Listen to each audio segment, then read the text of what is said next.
Salve, salve, morceguetes e morcegotes, sejam bem-vindos a mais um vídeo da Caverna do Morcego.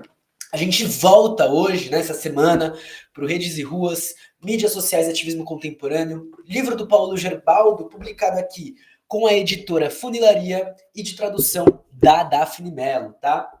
Voltamos após uma semana off, né? Para quem acompanhou, eu estava apresentando, está até aqui separado, um seminário no centenário do Clóvis Moura, lá na UF, que é a Universidade Federal Fluminense, né? Em Niterói, no Rio de Janeiro. Muito feliz de estar trazendo esse livro para cá, está sendo um livro bem interessante de ser estudado. E nas últimas semanas a gente passou então discutindo um pouco sobre a Revolução Egípcia e a Revolução Espanhola de 2011, né? Então a gente está olhando ali para a ocupação da Praça Tahrir, no Egito, depois a gente olhou para os indignados em Wall Street, os indignados na Plaza, não lembro o nome da praça agora, enfim, sabe, né? Mente, tá cedo, eu tô gravando isso daqui, são 7 horas da manhã, tá? Só para explicar para vocês, por isso a Karine ainda tá um pouquinho de sono, por isso eu tô aqui tomando meu cafezinho. Mas hoje é um batidão de gravações aí pra gente conseguir programar conteúdo para vocês, tá bom? E está sendo bem interessante trabalhar com esse livro, que a gente está trabalhando com uma dinâmica muito importante para os dias de hoje, que é pensar qual a relação entre aquilo que a gente produz na internet e o que isso gera praticamente, e quais são os movimentos potencialmente gerados por isso, né? Óbvio, a gente está olhando para outro momento, outro tempo, outra forma de se apropriar da internet, outras interações de rede, né? Tudo mudou muita coisa, mas a gente está buscando entender qual é o ponto que essas coisas se relacionam a partir do Paulo Gerbaldo, que esteve nessas ocupações para trazer isso para a gente. Eu sou Marcos Morcego, comunicador político, educador popular, enfim, muita coisa aí que a gente faz para se manter, e eu que toco aqui os programas da Caverna do Morcego. Lembrando que para esse projeto seguir, a gente precisa muito do apoio de vocês. E eu sei que nem todo mundo tem aquela fita de ter um apoio financeiro, então curte, comenta, compartilha. Isso já ajuda a gente demais, beleza? Claro, se quiser, a gente tem nosso Pix, nosso apoio coletivo, passando aqui embaixo e também na descrição, assim como as nossas redes sociais, que é onde você pode acompanhar o que a gente anda fazendo, para onde a gente está, enfim, várias outras coisas, eventos que a gente cola, ações que a gente chama e sempre convoca, atos e por aí vai. Então dá uma atenção aí também, beleza? Além disso, a gente está aí na Clio Operária também, que é a nossa revistinha, a gente lançou texto essa semana, tá tendo muita coisa boa na Clio Operária. E lembrar vocês que além desse projeto aqui no YouTube, a gente também tem nosso podcast, Caverna do Morcego, em quase todas as plataformas, e o nosso livro, Por uma Implosão da Sociologia, que está disponível aí para vocês no site da editora Terra 100 Anos. Tudo na descrição, novamente. E cupom de desconto no site da Autonomia Literária, hashtag Morcego na Autonomia, que dá 20% de desconto. Mas queria lembrar que está chegando a Festa de Livros da USP, a 27ª Festa de Livros da USP, com descontos de no mínimo 50% no presencial. No online, se eu não me engano, os descontos vão variar de 35% a 70%, dependendo da editora, mas no presencial alguns livros estarão por R$10, gente, tá ligado? O bagulho vai ser louco, o bagulho vai ser da hora. Mas, parando de enrolação, que agora a gente está entrando em um movimento novo, agora a gente vai analisar uma coisa nova, então eu vou trazer aqui para vocês. Lembrando, tá, que a gente está disponibilizando o PDF do livro no nosso Drive. Óbvio, a editora Funilaria é uma editora parceira, então minha sugestão sempre vai ser, caso você possa, faz esse esforço e garanta o seu livro. Mesmo que agora a gente está chegando na reta final, a gente passou da metade do livro, né? Eu acho que vale a pena comprar, eu gosto de anotar e eu falo isso daí para vocês. Eu não só gosto de anotar no livro, grifar, o que dá para fazer até, né, dependendo do aplicativo de internet que você usa, mas até apresentar aqui para vocês, eu tenho um caderninho de estudos, tá? Um caderninho novo aí que eu tenho, que é isso. A gente sabe que às vezes surgem algumas anotações necessárias, então a gente deixa as coisinhas aí separadas. Mas eu tô aqui, ó, com meus marca-textos, e enquanto isso eu vou estar descendo aí o PDF para vocês. Então o nome desse capítulo é a hashtag que não iniciou uma revolução, a laboriosa soma dos 99%. E aí, tem aí um tweet publicado em 22 de setembro de 2011. Pensando em tirar minha bunda preguiçosa da cama para ir ao hashtag Occupy Wall Street na cidade. Mas minha cama é muito confortável, carinha triste. Enfim, né? Aí uma foto, né? A foto aqui do ato, olha que legal, olha que interessante, bem da hora, né? Bem legal. Então, agora eu vou entrar na leitura do livro, beleza? Tudo começou de maneira inocente com uma postagem de 13 de julho no blog instigando as pessoas ao hashtag Occupy Wall Street, como se algo assim, hashtag do Twitter e tudo mais, fosse possível. Acontece que, calma aí que eu vou mexer um pouquinho na minha câmera aqui para melhorar meu espaço de leitura, gente. Deixa eu confirmar aqui. Isso. Acontece que, com energia suficiente e um sentido aguçado de como usar as mídias sociais, isso realmente é. E aí tá citando Berkowitz. Não conheço. A citação de um relatório da Reuters resume bem o mito criado em torno da ascensão do Occupy Wall Street na grande mídia. Segundo a história, um dia alguém publicou uma hashtag no Twitter e depois de algum tipo de mágica nas mídias sociais, nasceu um movimento social. Então, esse foi o discurso utilizado pelas grandes mídias, né? De fato, como veremos nesse capítulo, o surgimento do Occupy Wall Street foi um processo muito mais bagunçado do que esse tipo de representação sugere. O surgimento do Occupy Wall Street foi um processo muito mais bagunçado do que se sugere. Se a Adbusters, a D é de advertisement, né? Então, uma revista de contracultura... mas ela tá falando de uma revista de contracultura canadense que publicou a convocação para um protesto no dia 17 de setembro, esperava que a hashtag Occupy Wall Street, junto com os briefings táticos publicados em seu site, desencadeasse uma revolução. Não foi esse o caso. Lembrando, tá? Eu tô lendo o livro pela primeira vez com vocês aqui, então é isso, essas confusões acontecem. No dia anunciado para o protesto, dos 20 mil redentores, rebeldes e radicais que haviam sido convocados, apenas 300 apareceram. Então aí que está uma parte do começo. O movimento passou a funcionar e chamou a atenção do público estadunidense e do mundo, somente depois de um processo lento e confuso de organização nas ruas e após redefinir sua identidade como um movimento popular e não de contracultura, representando os 99%, ou seja, todos aqueles que estavam sofrendo as consequências da crise econômica. Ou seja, era um movimento que nasce como contracultura e que precisa se redefinir de forma lenta, confusa, sem muita organização ali, né? Mas buscando atingir, então, esses 99%. O surgimento do Occupy Wall Street foi caracterizado por um desenvolvimento tortuoso, no qual as mídias sociais foram usadas apenas parcialmente como meio para uma coreografia de assembleia, montando o cenário para protestos públicos e muitas vezes se tornaram mais um tipo de canal para a reverberação dos eventos na rua. Então, e é engraçado que o autor ele traz isso para diversos momentos, né? Acontece meio que essa inversão de que é algo que até tem uma certa movimentação na rua que faz com que as pessoas saiam, é a partir do momento que as pessoas saem que o movimento é alimentado na internet. Isso é interessante. Paradoxalmente, no país onde as empresas de redes sociais como Twitter e Facebook têm suas sedes, os movimentos falharam inicialmente em usá-las de forma efetiva como meio de coreografar o movimento antes de sua materialização no espaço público. Legal. Ele faz essa parte aí. As mídias sociais só ganharam relevância, aqui, tá? Durante a fase de sustentação do movimento, sendo usadas para criar um sentido de atração para as ocupações e para evocar a solidariedade entre os ocupantes físicos e os ocupantes de internet, entre ativistas que estavam na rua e os que seguiam os eventos à distância. Então, eu vou grifar também aqui.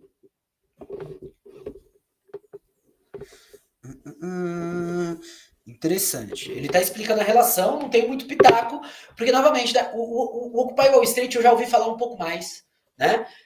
Ele já reverberou um pouco mais aqui, né? O Assad Haider fala um pouco sobre isso, tem algumas pessoas que falam sobre, mas é isso, bem de leve.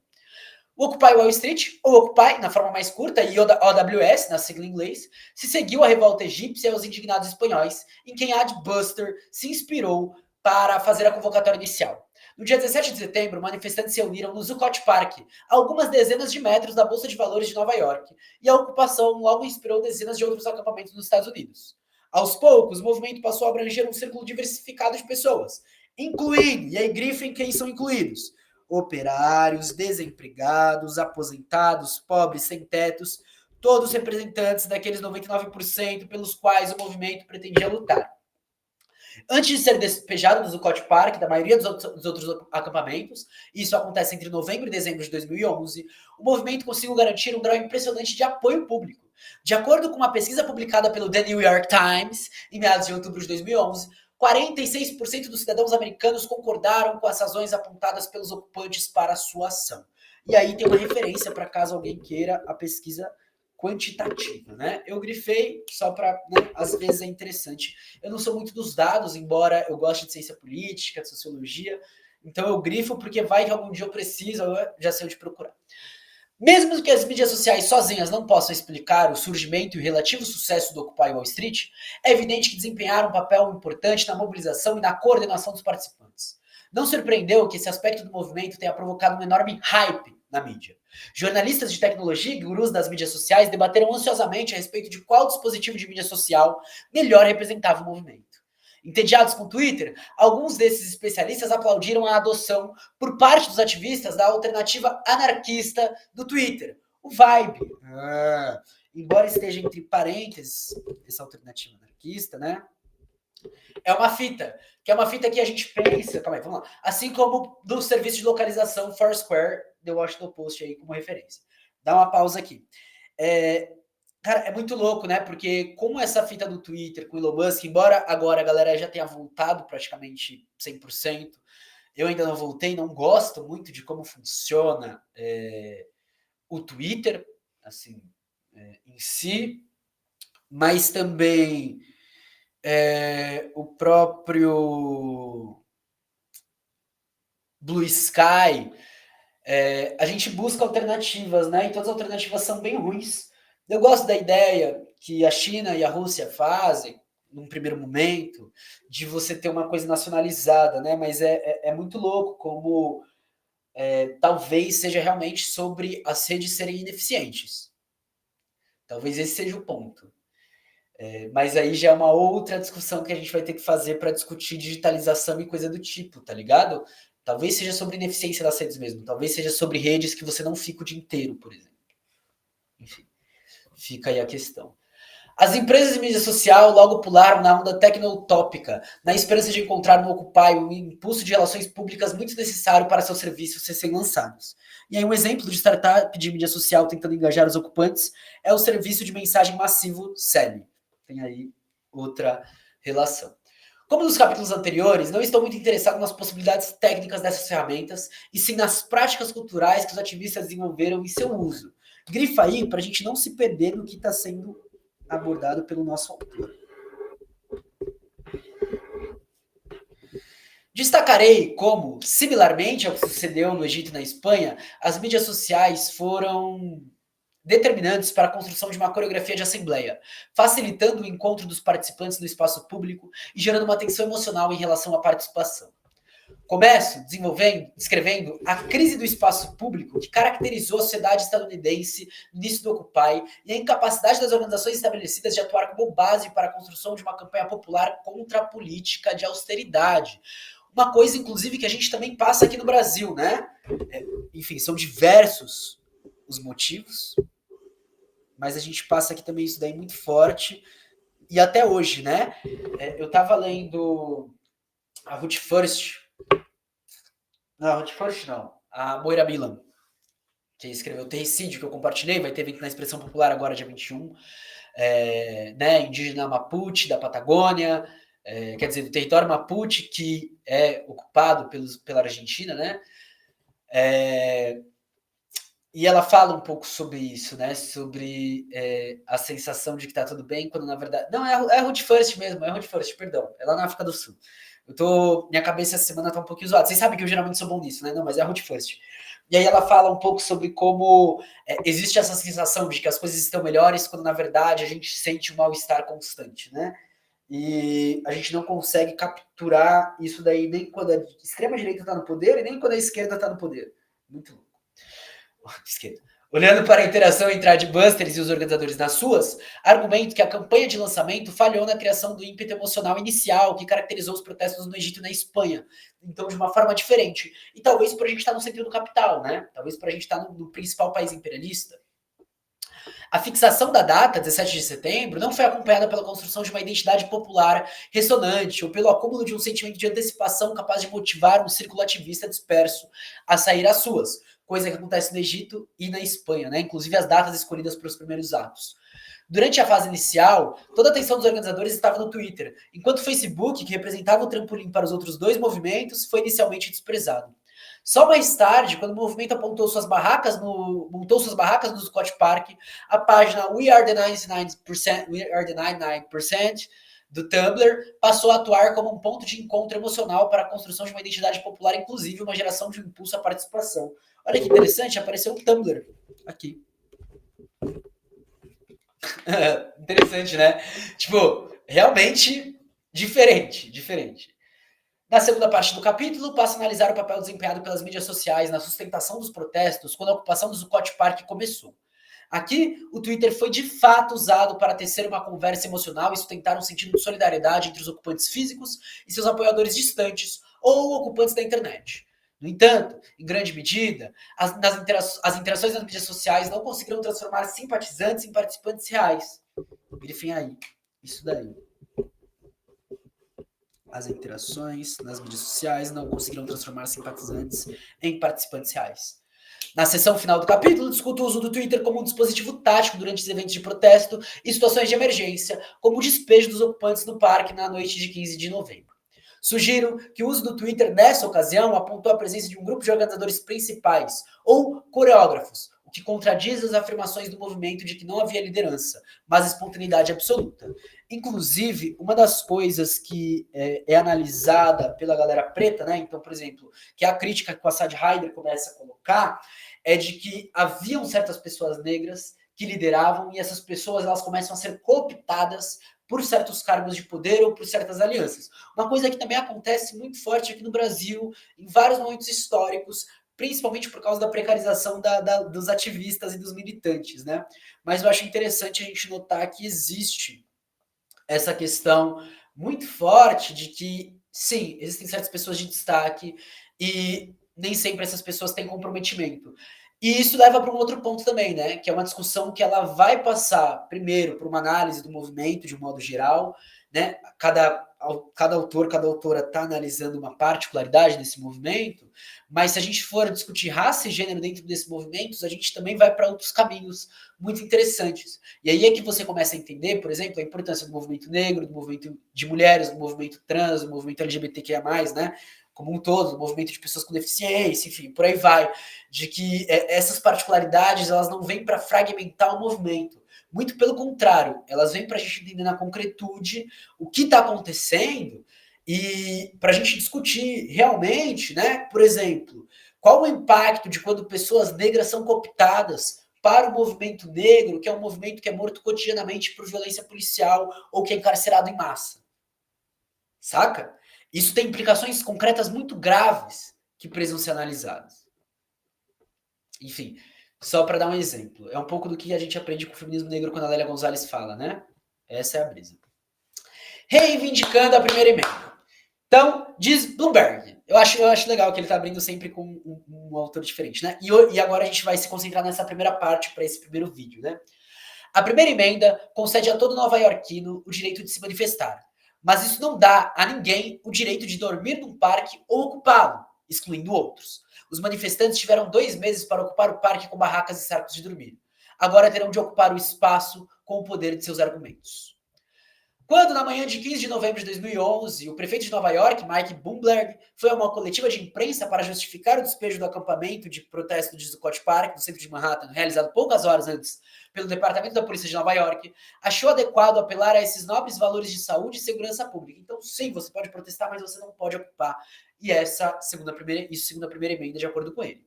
No entanto, ficou claro para qualquer pessoa com algum conhecimento da história estadunidense recente que sua ação não fora só administrativa, e sim profundamente política e ideológica.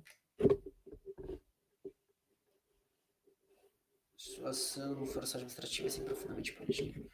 O despejo foi apenas o evento mais recente de um histórico de ataques ao direito de reunião, estimulado pelo medo de multidões, sobre a qual Mike Davis muito escreveu. E aí vocês grifem Mike Davis e o livro, porque Mike Davis é citado por muita gente. Leiam Mike Davis. Eu ainda não li, eu tô colocando os coloniais, inclusive, que é um livraço. Eu não sei nem se ele tá lá ou se ele tá aqui, porque é um livro muito grande, eu tenho muitos livros muito grandes. Não, mas eu acho que ele tá lá mesmo. Livraço, enorme. Muito livro grande, meu Deus do céu. É engraçado isso. Tudo bem. Os jovens ativistas só precisavam lembrar a repressão policial dos protestos contra a Convenção Nacional Republicana em 2008. Os mais antigos podiam se lembrar dos eventos hoje lendários, como o despejo violento do People's Park em Berkeley em maio de 1969 pelo então governador da Califórnia, Ronald Reagan, que enviou a Guarda Nacional para impedir que um grupo de moradores e estudantes ocupassem um pedaço de terra abandonado perto do campus de Berkeley. Ou a gente pode olhar para hoje, quando os acampamentos pela libertação palestina são despejados com muita violência, né? E aí a gente pode olhar, por exemplo, para a sede dos Panteras Negras, para as ocupações de hospitais, para as escolas. Enfim, isso é uma constante. E, gente, isso não é só uma constante, né, nos Estados Unidos. Quando a gente olhou para o Egito, aconteceu isso. Quando a gente olhou para a Espanha, aconteceu isso. Quando a gente olha para o Brasil, acontece isso. Exceto quando a galera está acompanhando na frente do quartel-general pedindo golpe de Estado.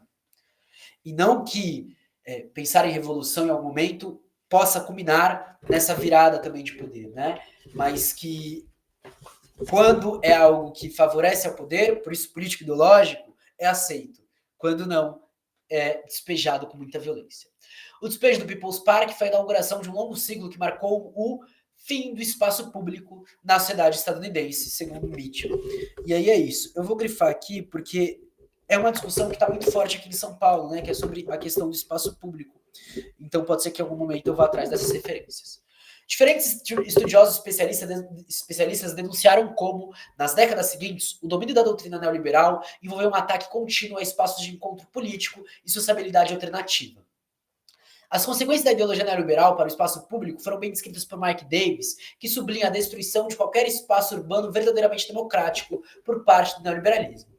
Para Davis, os espaços públicos das novas megas estruturas de shopping substituíram as suas tradicionais e suplantaram a sua espontaneidade. Gente, quando eu falo sobre pedagogia do marxismo favelado, que é um esforço aí que a gente está construindo para pensar justamente os espaços coletivos e os trabalhos coletivos, né, que acontecem em grande medida e que foram potenciais para as revoluções que aconteceram na América Latina, para quem pegou os nossos episódios lá no podcast sobre o tema viu isso, é justamente isso, de como o neoliberalismo ele rompe com a rua, por exemplo, enquanto espaço público. E aí você começa a cercar bares, você começa a proibir eventos públicos, você começa a fragmentar as ruas, você começa a colocar reformas, você sobe prédios, enfim, você faz de tudo para acabar. Você isola certas pessoas em certos condomínios fechados. E aí, né, dentro de shoppings, centros comerciais e complexos culturais, as atividades públicas são classificadas em compartimentos estritamente funcionais sob o olhar das forças policiais privadas. A convocatória para ocupar, escolhida pelos ativistas, teve como premissa esse sentimento de crise do espaço público e a convicção de que, para criá-lo de novo, não havia outra maneira senão ocupá-lo fisicamente.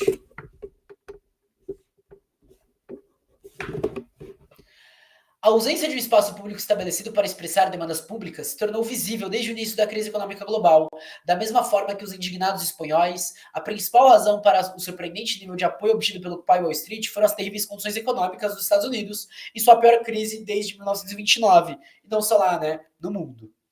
A gente está no capitalismo globalizado, mundializado. Como os ativistas do Occupy viriam a dizer e popularizar, em 30 anos de neoliberalismo, os ricos ficaram mais ricos e os pobres mais pobres. E isso permanece até os dias de hoje, por isso eu estou grifando, né? Se eles falavam isso em 2011 com 30 anos, então a gente poderia colocar aí 45 anos, mais ou menos. E nada melhorou. Tá na hora de acabar com essa porra, né? De acordo com a Secretaria de Orçamento do Congresso, entre 1979, né, e 2007, 1% mais 5 dos americanos viu seus ganhos aumentarem em 275%. É isso, né? O próprio Elon Musk agora ele tá estourando, né? Enquanto o restante viu apenas um aumento de 60%, junto com a elevação do custo de vida, que muitas vezes ultrapassou, e atualmente eu acho que a gente não está mais nem conseguindo esse aumento. Com a eclosão da crise econômica de 2008, a situação da desigualdade econômica ficou mais amarga para a maioria dos americanos, afetada pelo desemprego, pela perda de sua casa e pela queda dos ganhos. E hoje a gente continua nessa condição, mesmo em condição de emprego, né? Já que são empregos instáveis e rápidos e nada regulados, né? E não que a gente devesse viver num emprego totalmente regulado, que a CLT é a coisa melhor do mundo, mas que a gente vive um momento de desagregação tão forte que estabilidade já é algo muito forte, muito surreal, né? Por isso que eu preciso que vocês apoiem a caverna se puderem, óbvio, né? É isso. Manda livro, qualquer coisa, tá bom? A gente aceita livro, tá ótimo. Vocês estão vendo, a gente aceita livro. O desemprego atingiu uma taxa recorde de 10% em 2009, a mais alta desde a Grande Depressão, caindo para 8,6% em dezembro de 2011, mas ainda bem acima dos níveis pré-crise. As esperanças levantadas por Barack Obama durante sua campanha presidencial de 2008 logo azedaram. Obama demonstrou que não era um novo Roosevelt, determinado a domar um capitalismo fora de controle, mas um político centrista cauteloso, pronto para se comprometer na economia com os republicanos e com a preocupação de não antagonizar com as corporações estadunidenses, de onde o presidente afro-americano atraiu muito financiamento de campanha. Ele se o Lula fosse um pouquinho mais centro, é isso, tá? É isso. Confrontados com essa terrível situação econômica, que é isso, né? O Lula ele tem primeiro uma base que não é tão centro, embora sim ele também tenha uma base que seja de direita, e não de necessariamente serem neoliberais, gananciosos e tal, os exploradores, chefes, patrões, mas no nível assim realmente de uma galera liberal, tá? Isso não dá para negar. Mas ele tem uma base política também que circula entre políticos conservadores e políticos radicalizados, né? Então, assim, é diferente a situação. E a política brasileira ela é avaliada de uma forma muito diferente do que a política norte-americana. Aqui eu tô jogando óbvio, né? Só pra gente colocar assim em mente, para ter uma ideia mais ou menos, mas é bem diferente. Confrontados com essa terrível situação econômica, as organizações da sociedade civil americana, incluindo sindicatos e grupos ativistas estabelecidos, têm sido incapazes de oferecer uma resposta convincente e abrangente. Nos 30 anos, desde que Reagan assumiu o poder e o neoliberalismo se tornou a filosofia política dominante em Washington, os sindicatos americanos foram derrotados batalha após batalha, de modo semelhante ao que aconteceu no Reino Unido desde a época de Margaret Thatcher, a Dama de Ferro, a fascistinha. Isso, no final é um bando de fascistas falando de neoliberalismo, né? Eles agora representam apenas 11% da força de trabalho no setor privado e 25% da força de trabalho do governo. É verdade que eventos como os protestos de Wisconsin de 2011 podem ser lidos como um sinal de renovação dentro do movimento trabalhista dos Estados Unidos. No entanto, os sindicatos em geral permaneceram muito frágeis e corporativistas para conseguir liderar uma poderosa campanha nacional contra a política de austeridade. Além dos sindicatos, outros movimentos sociais que poderiam construir um ponto focal de aglutinação não estavam à altura do movimento. O movimento anti-guerra desmoronou após as lutas internas e a guerra ao terror desapareceu progressivamente da agenda de notícias. O conjunto de grupos de ação direta, como Dan e Jabasta, descritos por David Graeber em seu livro Ação Direta. Olha, outro livro interessante de David Graeber, vou grifar aqui, eu tô louco para ler várias coisas de David Graeber.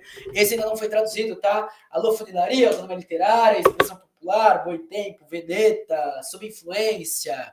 Vamos trazer, velho. Eu não sei se tá no domínio É a Companhia das Letras, né? Companhia das Letras, libera pra nós, companhia. Manda os livros, então, companhia, pelo menos. Porra, por favor. Era muito pequeno e subcultural para constituir uma plataforma para a convergência de dissidentes populares. Paradoxalmente, nos anos recentes, é a direita estadunidense, não a esquerda, que tem liderado a reinvenção de uma política das suas, como mostra o movimento Tia Pare. A gente estudou um pouco isso, né, e como isso influencia também aqui no Brasil. Tanto que é em 2011 que a gente tem a primeira marcha neonazista para o Bolsonaro, né? Tô marcando aqui, influencia diretamente aqui. Temos episódio sobre isso lá na Caverna do Morcego, no podcast. Desde janeiro de 2009, centenas de protestos ocorreram em diferentes partes do país, posicionando-se contra os efeitos da crise econômica e que os participantes consideraram um nível excessivo de integração do governo na economia. E é isso, né? De intervenção do governo na economia. E aí a fita deles é mais neoliberalismo, é uma completa separação, quando na verdade, quando eles entram, inclusive em posições de governo, eles estão fraudando e tirando dinheiro para as coisas deles. O movimento chegou ao auge da Marcha dos Contribuintes no dia 12 de setembro de 2009 em Washington, na qual a equação entre Obama e socialismo atraía toda a bronca. E hoje o Trump é socialista, a Kamala Harris é socialista, todo mundo é socialista, né? Alguns invejosos ativistas de esquerda definiram o fenômeno de Tia Pare como um movimento elitista, isto é, orquestrado e financiado por organizações poderosas. E até aí, isso também acontece aqui. Mas é inegável que o Tia Pare conseguiu explorar uma veia de descontentamento causada pela crise econômica, o que em grande parte o Occupy Wall Street também faria. É que é isso, né? Não é só sobre quem faz, mas é por quê e como isso é feito. Então, por exemplo, agora a gente está vislumbrando um movimento de pessoas reivindicando One Piece e a geração Z para quebrar governos de esquerda com alta aprovação popular e que estão eliminando níveis de exploração, como, por exemplo, de petróleo, né, que estão realmente pensando numa transição energética séria, de forma séria. Que tem suas dificuldades, não são idealizados, mas são muito melhores do que qualquer governo de direita, e aí essa galera pede uma intervenção. Né? E aí cabe falar sobre One Piece aqui, que é interessante, porque durante certo momento, em One Piece, a tripulação do Luffy entra no hiato, né? Eles então vão lá e param para treinar. E nesse momento surgem várias pessoas se reivindicando como a tripulação dos Chapéus de Palha. E elas tentam fazer coisas e no final elas apanham pra caralho. Mas é interessante observar que a pauta em si não quer dizer nada. Ela pode ir para vários campos. Inclusive, a gente pode liderar pautas assim e fazer um trabalho horrível. A gente pode errar, faz parte do processo, né? Então, é só para, né? As coisas, isso daqui é isso daqui porque é isso daqui. Não, não é só isso. São várias coisas que a gente tem que analisar para vislumbrar isso. Por isso que eu acho interessante, né? A gente está analisando 3 movimentos que acontecem quase juntos, um influenciando o outro e quais são as relações. Enfim. Como na Espanha e no Egito, alguns vislumbres de esperança para os progressistas dos Estados Unidos nos últimos anos também vieram do ativismo online. Desde o fim dos anos 90, a cultura livre, desenvolvida por hackers, defensores de código aberto e ativistas de direito na internet, e aí eu vou grifar cultura livre e vou grifar Celt, e aí, deixa eu ver se está até fácil aqui. Eu recomendo este daqui, da Autonomia Literária, né? A Cultura é Livre, uma história da resistência antipropriedade, do Leonardo Folletto, com prefácio de Gilberto Gil, tá? Esse livro, inclusive, 50% de desconto lá na Feira da USP. Passou a ser uma grande inspiração para o desenvolvimento de novas formas de ativismo. O principal representante dessa cultura política tecno-utópica emergente é o grupo de hackers anônimos que tentaram reerguer agora nesses últimos anos, mas de uma forma bem ruinzinha, né? Anonymous, um substantivo em massa, usado por vários hackers ao redor do mundo para assinar suas ações, se originou em 2003 de um encontro online entre hackers compartilhando fotos engraçadas no image board do site 4chan. O grupo iniciou sua atividade participando de brincadeiras online para como desfigurar a página inicial da Associação Americana de Epilepsia com um vídeo chamativo. Só mais tarde, o grupo chegou a adquirir um perfil político por meio de ataques aos sites das agências. Esses ataques continuam acontecendo aqui no Brasil, por exemplo, contra a galera de direita e de extrema direita, né? Sites de agências e corporações governamentais, quase invariavelmente acompanhados por seu logotipo de terno sem cabeça e pela assinatura Somos Anônimos, Somos Legião, Não Perdoamos, Não Esquecemos, Aguarde-nos, bem como por seu apoio ao Wikileaks, aquele vazamento feito por Julian Assange. E é interessante notar, né, de como esse movimento, não dos anônimos, né, mas do Wikileaks, do Julian Assange, ele também é frágil por si só, e entra nessa parte que eu estava falando justamente de que as coisas não só são aquilo e acabou e pronto. Usando máscaras de Guy Fawkes, né, que aí é aquela máscara inspirada no filme V de Vingança, pessoas que se identificam como anônimos também deram um salto para as ruas nos últimos anos, numa demonstração de que mesmo os hackers não se contentam em apenas habitar o cyberespaço, é preciso estar nas ruas. Desde os protestos do projeto Chanology, de 2009, contra a Igreja de Scientologia e sua censura a um vídeo do YouTube com o Tom Cruise abobalhado, o Anonymous convidou repetidamente seus apoiadores a sair às ruas para protestar contra corporações e organizações as quais consideram que batem de frente com seus ideais de transparência e liberdade de informação. E aí, o livro que eu estava lendo, não sei se vocês viram, eu compartilhei recentemente, da Marlene Ribeiro, Movimento... Não é Movimento Sem Terra. Ele está aqui em cima, ele não está aqui em cima. Movimento Camponês, Trabalho e Educação, ela discute liberdade, autonomia e emancipação, né? Justamente porque é isso. Né? Quando eu falo dessas coisas, que as coisas têm que ter um conteúdo, uma forma, um jeito e tal, não sei o quê, liberdade também, porque liberdade de informação pode ser muita coisa.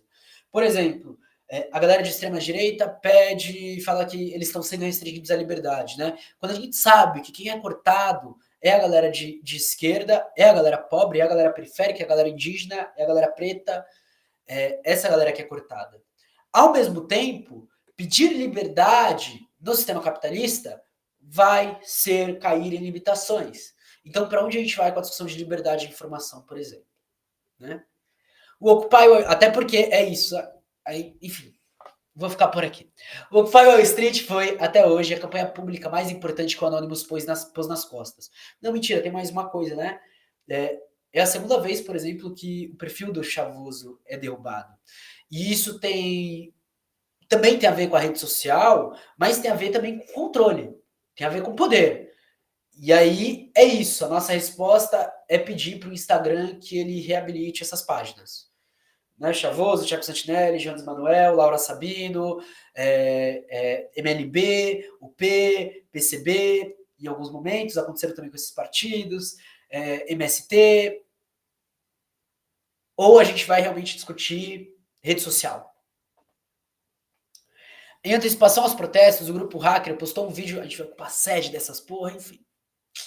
Em antecipação aos protestos, o grupo Hacker postou um vídeo no YouTube convidando seus apoiadores a inundar as ruas do centro de Manhattan no dia 17 de setembro.